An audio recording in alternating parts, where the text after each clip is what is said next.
Hello everyone. ધોરણ 11 વિષય અર્થશાસ્ત્ર, પ્રકરણ 7 ભારતીય અર્થતંત્ર ભાગ 2. વિદ્યાર્થી મિત્રો, આપણે અગાઉના ભાગમાં ભારતીય અર્થતંત્રમાં પ્રસ્તાવના જોઈ હતી. ત્યારબાદ પ્રાચીન ભારત જોયું હતું, જેમાં આપણે ઘણી બધી બાબતો જોઈ હતી, જેમાં કાપડ ઉદ્યોગ, શણ ઉદ્યોગ, કોલસા ઉદ્યોગ, કળી ઉદ્યોગ, ચા ઉદ્યોગ વગેરે જેવી બાબતોનો સમાવેશ થાય છે. જે પ્રાચીન ભારત એટલે કે હિન્દુસ્તાન, અને હિન્દુસ્તાનમાં વિશ્વની ઘણી પ્રાચીન સંસ્કૃતિઓ હતી, અને સિંધુ ખીણની સંસ્કૃતિઓ એ આર્ય સંસ્કૃતિનો સમન્વય હતો.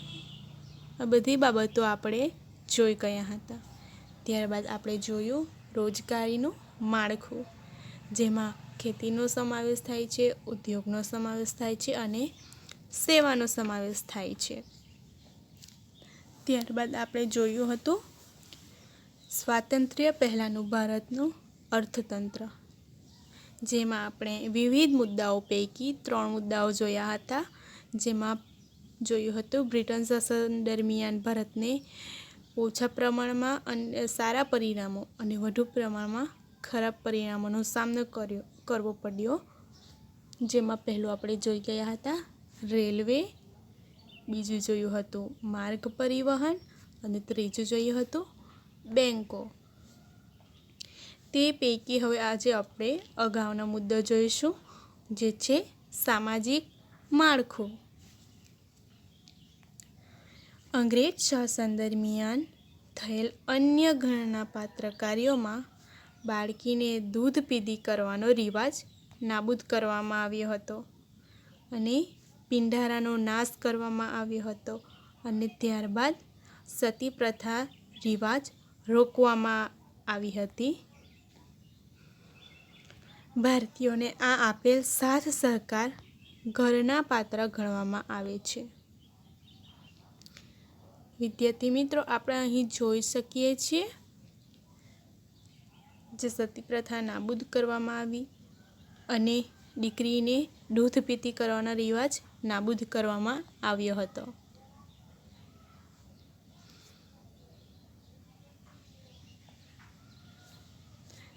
વિદ્યાર્થી મિત્રો, હવે આવશે ખેતી.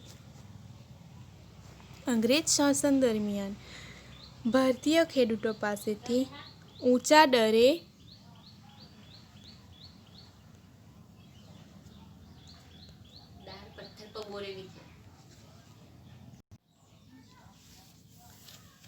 ખેતીમાં આપણે જોઈએ તો અંગ્રેજ શાસન દરમિયાન ભારતીય ખેડૂતો પાસેથી ઊંચા દરે લેવાતું જમીન મહેસૂલ, જમીનદારોની પ્રથાને પ્રોત્સાહન, ખેડ હકને સુરક્ષા અને સલામતી ન આપવી વગેરે દ્વારા ખેડૂતોને ભારે શોષણ થયું, જેથી ભારતીય ખેડૂતો ગરીબ બન્યા અને કેટલાક ખેત મજૂર બની ગયા. આ ઉપરાંત ખેતીનો પોતાનો સ્વાર્થ માટે ઉપયોગ શરૂ કરાવ્યો, જેના લીધે ખેડૂતોને ખૂબ નુકસાન થયું. અંતે બ્રિટિશ શાસનને કારણે ખેતી અને ખેડૂતો પાયમાલ થયા. આ ઉપરાંત બ્રિટનની ઔદ્યોગિક ક્રાંતિ બાદ કાપડ ઉદ્યોગમાં ઘડીની જરૂરિયાતમાં વધારો થયો, તેથી બ્રિટિશ સરકારે ઘડીનું ઉત્પાદન અને નિકાસ વધે તેવા પ્રયત્નો કર્યા. પરંતુ ઘડીનું ઉત્પાદન કરનારા ખેડૂતોને વાવેતર માટે ધિરાણ અપાતું ન હતું, અને જો પાક નિષ્ફળ જાય તો ધિરાણ ભરપાઈ ન કરી શકવાથી ખેડૂતોને દેવાદાર બની ગયા. આમ ખેડૂતોનો હાલ બેહાલ થયો. ત્યારબાદ આવશે નવો મુદ્દો, મહેસૂલનો દર. ઈસ્ટ ઇન્ડિયા કંપનીએ વિભિન્ન રાજાઓ પાસેથી મહેસૂલ ઉઘરાવવાની સત્તા મેળવીને ભારતના જમીન માલિકો પાસેથી ઊંચા દરે મહેસૂલ ઉઘરાવવાનો પરવાનો મેળવ્યો, જે જમીનદારો પાસે હતો. બ્રિટિશ સરકાર દ્વારા ખેડૂતની ખેતીની આવકનો અડધો ભાગ જેટલા ઊંચા દરે મહેસૂલ ઉઘરાવવાની નીતિ ઘડવામાં આવી હતી. આ ઉપરાંત મહેસૂલ ઉઘરાવવામાં બ્રિટિશ સરકાર જુલ્મી હતા. તે ખેડૂતોને દંડ કરતી અને મિલકત જપ્ત કરતી અથવા ખેડાણના હેતુથી આપેલ જમીન પાછી લઈ લેતી. આમ આવા મનસ્વી નિર્ણયોથી ભારતીય ખેતીને પારાવાર નુકસાન થયું હતું. વિદ્યાર્થી મિત્રો, આ ચિત્રો દ્વારા તમે જોઈ શકો છો કે બ્રિટિશ સરકાર દ્વારા ખેડૂતોને કેવી રીતે દંડ કરવામાં આવ્યો હતો અને તેમના પર કેટલું જુલ્મ કરવામાં આવ્યું હતું.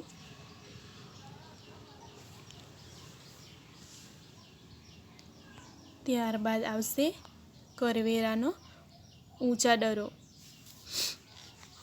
બ્રિટિશ શાસન દરમિયાન કરવેરાની આવક અંગે દાદાભાઈ નૌરોજીની ગણતરી મુજબ 1876માં ઊંચી આવકવાળા બ્રિટનમાં કરવેરા દ્વારા રાષ્ટ્રીય આવકના 8% જેટલો હિસ્સો આપતા હતા, જ્યારે બ્રિટિશ સરકાર ભારતમાં નીચી આવકવાળા પાસેથી 15% જેટલો રાષ્ટ્રીય આવકનો હિસ્સો કરવેરા રૂપે ઉઘરાવતી હતી. દાખલા તરીકે મીઠા પરનો કરવેરો. ભારતમાં મીઠું એ દરિયાકાંઠે અને રણ પ્રદેશમાં સરળતાથી મળતું હતું. તેમ છતાં બ્રિટિશ સરકાર ઇંગ્લેન્ડથી જહાજો દ્વારા મીઠું ભારતમાં લાવતી હતી અને તે ભારતમાં વેચતી હતી. જ્યારે ભારતમાં પાકેલા મીઠા પર ઊંચો કરવેરો લેવાતો, જેથી એક તરફ બ્રિટિશ શાસનને કરવેરાની આવક થાય અને બીજી તરફ ભારતીય મીઠું મોંઘું હોવાથી તે ઓછું વેચાય તો બ્રિટનને તેનો લાભ થાય. આથી જ ગાંધીજીએ દાંડીકૂચ કરીને સવિનય મીઠાનો સત્યાગ્રહ કર્યો હતો.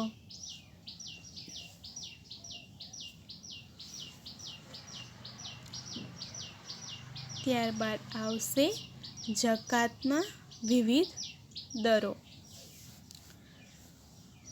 આયાત અને નિકાસ થતી વસ્તુઓ પર જે કરવેરો નાખવામાં આવે છે તેને જકાત કહે છે. ઈસ્ટ ઇન્ડિયા કંપનીએ મુઘલ બાદશાહ પાસેથી 1716માં પરવાનગી મેળવીને તે પ્રદેશ પૂરતી જકાતોમાં માફી મેળવી હતી. તેનાથી વિરુદ્ધ ભારતીય વેપારીઓને વિવિધ પ્રદેશની જકાત ભરવી પડતી હતી. દાખલા તરીકે ભારતના સુતરાઉ કાપડની નિકાસ પર 15% જકાત અને બ્રિટનથી આવતા સુતરાઉ કાપડ પર માત્ર 2.5% જકાત નાખવામાં આવતી હતી. આ ભેદભાવભરી જકાત નીતિએ ભારતના સુતરાઉ કાપડના ઉદ્યોગ બરબાદ કર્યા. આમ આવી નીતિથી સમગ્ર ભારતીય ઉદ્યોગોની પડતી થઈ હતી.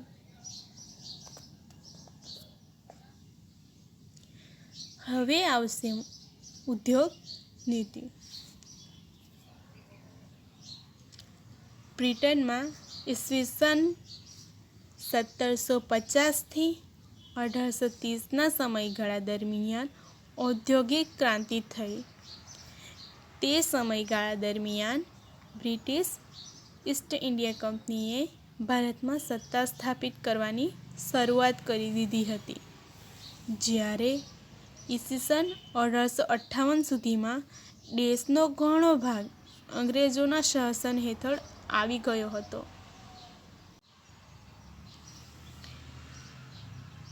જેથી બ્રિટિશ શાસન હેઠળના ભારતીય વિસ્તારોમાં બ્રિટિશ સરકારે બ્રિટનની ઉત્પાદિત વસ્તુઓ વધુને વધુ વેચાય તેવી નીતિ અપનાવી હતી. જેથી ભારતીય ઉદ્યોગો સાહસિકો નિરુત્સાહી બન્યા. અને વિકાસના માર્ગે આગળ વધવાને બદલે પડતી થઈ હતી, જેથી ભારતીય ઉદ્યોગો પડી ભાંગ્યા અને તેના કારણે શ્રમિકોની બેકારી વધી, જે તેમને ફરી ખેતી તરફ વાળવામાં કારણભૂત બની, જેથી શ્રમિકોનું ખેતી ઉપર ભારણ વધ્યું.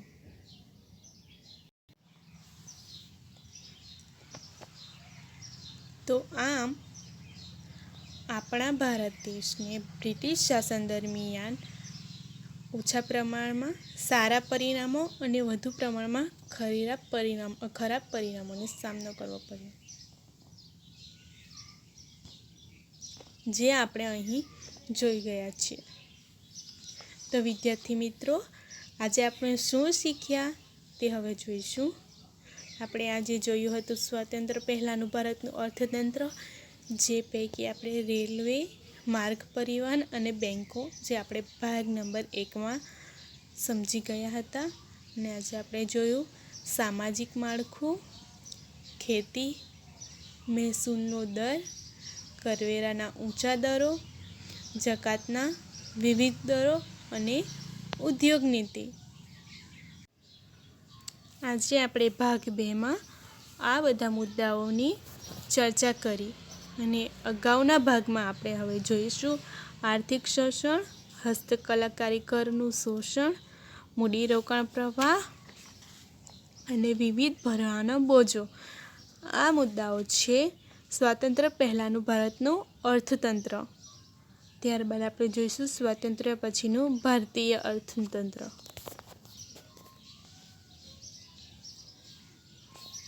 Thank you.